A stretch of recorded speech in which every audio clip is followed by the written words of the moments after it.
admin កូនខ្ញុំបាន3ឆ្នាំតែបាន15គីឡូនឹងដោយមិនសូវឡើងសាច់ដោយកូនគេសោះចាអញ្ចឹងចង់ដឹងថាគីឡូនឹងគឺថេអញ្ចឹងស្តង់ដាឬក៏មិនស្តង់ដាយើងត្រូវទៅតាមដានតារាងខ្សែកោងសិនចាអញ្ចឹងម៉ាក់ប៉ាអាចកលេចមើលតារាងខ្សែកោងនេះគឺមានបែងចែកកូនប្រុសហើយនិងកូនស្រីហើយបើសិនជាយើងវាស់ទៅនៅក្រោមខ្សែកោងពណ៌លឿងនៅខាងក្រោមមានន័យថាក្រោមស្តង់ដា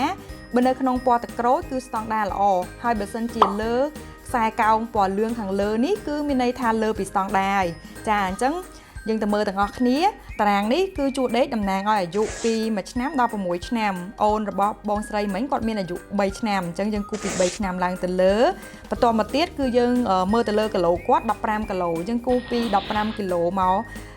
ខាងស្ដាំហ្នឹងជួបគ្នានៅចំណុច1ចាអញ្ចឹងឃើញថាជួបគ្នានៅក្នុងចំណុចពណ៌ទឹកក្រូចចាគឺជាគីឡូ1ស្តង់ដាល្អមែនតែនចាអញ្ចឹងធម្មតាគីឡូកូនស្តង់ដាល្អគឺគាត់មានសុខភាពល្អបើសិនជា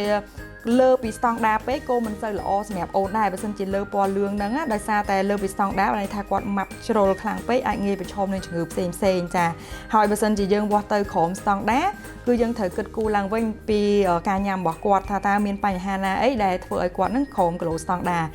អញ្ចឹងសរុបសេចក្តីមកអូនដែលមានគីឡូ15គីឡូហើយអាយុ3ឆ្នាំហ្នឹងគឺស្តង់ដាល្អណាស់ម៉ាក់